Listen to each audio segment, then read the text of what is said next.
Hello दोस्तों, आज की वीडियो में हम क्या देखने जा रहे हैं। तो हम देखने जा रहे हैं कि ड्रू मैकिंटायर ने पंख को क्या वार्निंग दी। उसके बाद कोडी रोड्स के बैक क्लैश के लिए क्या प्लान है डब्ल्यूडब्ल्यूई के पास, और द रॉक ने कितना पैसा छापा रेसलमेनिया से।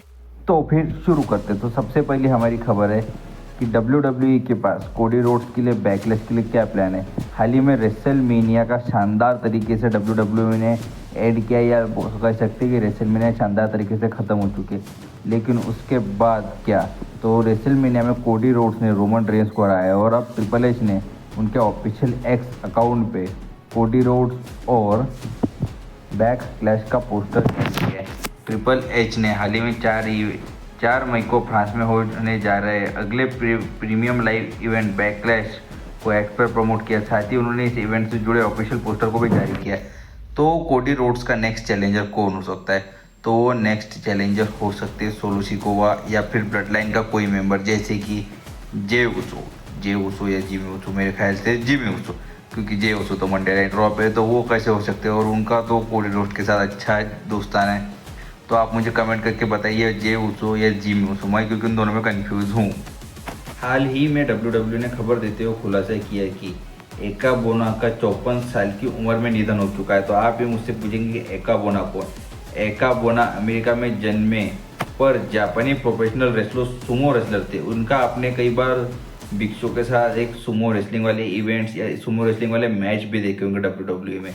तो उनका 54 साल की उम्र में बहुत दुखद निधन हो चुका है। तो उसके लिए हम उनके परिवार को एक नंबर शोक जताते हैं।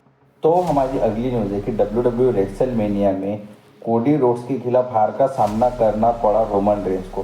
कोडी ने उनकी ऐतिहासिक 1316 दिन का टाइटल रेन खत्म कर उन्हें हरा दिया।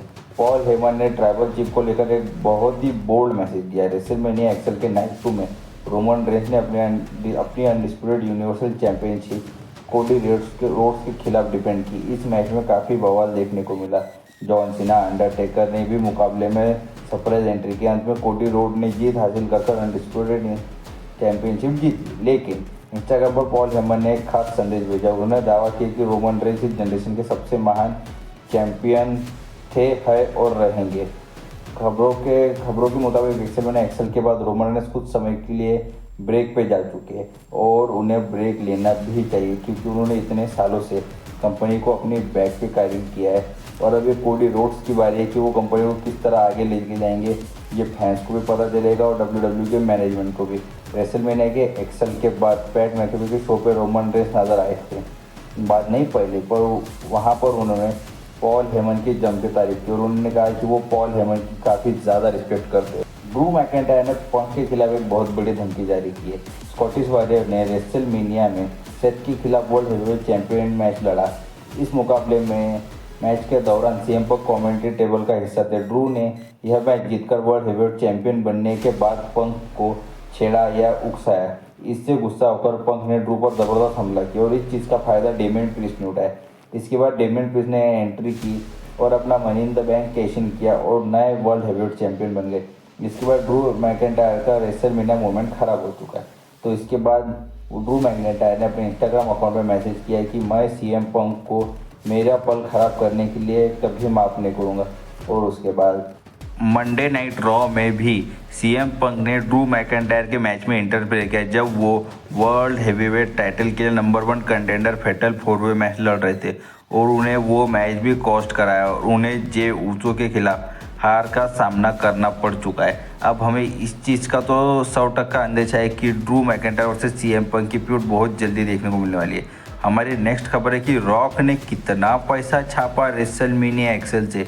जैसे कि आप सब जानते हैं कि रॉक टीकेओ के बोर्ड ऑफ द मेंबर्स है में से एक है, तो उन्हें कितना पैसा मिला रेसलमेनिया नाइट 1, नाइट 2 और मंडे नाइट रॉ के लगभग, यानी रेसलमेनिया के इवेंट के रेसलमेनिया वीक्स की तरफ उस वक्त उन्होंने कितना पैसा छापा, तो हम ये देखने जा रहे हैं, तो देखते रहिए।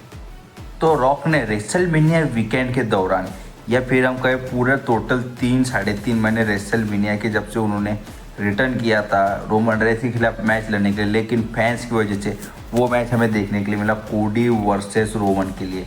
तो उनके टीकेओ में स्टेक होल्डिंग या हम कहें शेयर्स कह सकते हैं तो वो थे 98,000 या 93,551। तो उनकी कीमत लगाई जा रही है 9.41 मिलियन डॉलर्स। तो वो भारतीय रुपये में अगर हमने कन्वर्ट किया तो उसकी टोटल प्राइस होती है 78 या 78 करोड़ रुपए। इतने रॉक ने अपने टीकेओ की स्टेक होल्डिंग से कमाए, यानी उन्होंने लगभग 3 महीने में रेसलमेनिया इवेंट के दौरान जब रोड टू रेसलमेनिया लगता है तो लगभग 78 या 78 करोड़ रुपए उन्होंने WWE से कमाए। तो अब हमारी नेक्स्ट अपडेट है कि जॉन सीना ने भी उनके नाम पे एक बहुत बड़ा रिकॉर्ड कर लिया है। तो वो क्या है? 16 time world champion John Cena ने रोमन रेंस के मैच में दखल देके अनडिस्प्यूटेड चैंपियनशिप जीतने के लिए कोडी रोड्स की मदद की। उन्होंने सोलो सिकोआ और रोमन रेंस को एटीट्यूड एडजस्टमेंट मूव देते हुए सभी को हैरान कर दिया। वहीं जॉन सीना ने रॉ में वापसी के बाद R-Truth और मिस के साथ टीम बना के 6 मैन टैग टीम मैच में द जजमेंट डे को हराया। यह मैच लड़ने के साथ ही जॉन सीना ने एक बहुत बड़ा रिकॉर्ड अपने नाम कर लिया है। WWE सुपरस्टार के अनुसार जॉन सीना ने टीवी पर लगातार 23 साल मैच लड़ने का रिकॉर्ड बना लिया है और आंकड़ों के अनुसार दिग्गज ने पिछले 23 साल से हर साल WWE टेलीविजन में कम से कम एक मैच तो भी लड़ा है। और जैसे कि हमने बताया कि रेसलमेनिया में कोडी रोड्स को जीतने में योगदान देने वाले जॉन सीना का भी हाथ था। इस मुकाबले के बाद जॉन सीना ने रैंडी ऑर्टन और CM पंक, सैमी जैन जैसे दूसरे स्टार के साथ रिंग में कोडी रोड का जीत का जश्न मनाया। अब क्या कर सकते हैं, हम मना तो सकते ही है, वो उनकी खुद की WWE है। अब हमारी नेक्स्ट अपडेट है कि शेमस के बारे में। तो शेमस का रिटर्न WWE में कब होगा? पॉसिबली शेमस WWE में काफ़ी टाइम से बाहर है। कब से? तो जब से उन्होंने एज के खिलाफ मैच लड़ा, उस मुकाबले में शेमस को एक शोल्डर इंजरी हुई थी और वही शेमस का आखिरी था जब वो WWE में नजर आए। तो शोल्डर इंजरी के कारण वो WWE रेसलमेनिया का हिस्सा भी नहीं बन पाए थे। रेसलमेनिया एक्सल के बाद हुए रॉ में एक वीडियो पैकेज दिखाया गया जिसमें शेमस की लेकर कुछ हिंट दिए गए। फैंस ने ऐसा अंदाज लगाया कि शेमस जल्द वापसी कर सकते हैं, लेकिन फाइटफुल सिलेक्ट की एक रिपोर्ट के मुताबिक वह कम से कम ड्राफ्ट तक तो कंपनी का हिस्सा नहीं बनने वाले।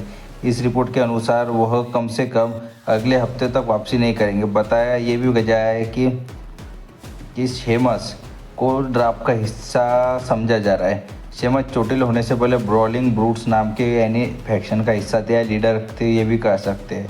इसमें से रिच हॉलैंड अब NXT में बुच को हम क्या कह सकते हैं, टाइलर बेट के साथ उन्होंने अपनी खुद की एक नई टैग टीम बना ली है, न्यू कैश रिपब्लिक बना ली है। ये देखना होगा कि शेमस वापसी के बाद किस तरह से अपनी स्टोरी लाइन को आगे बढ़ाते हैं।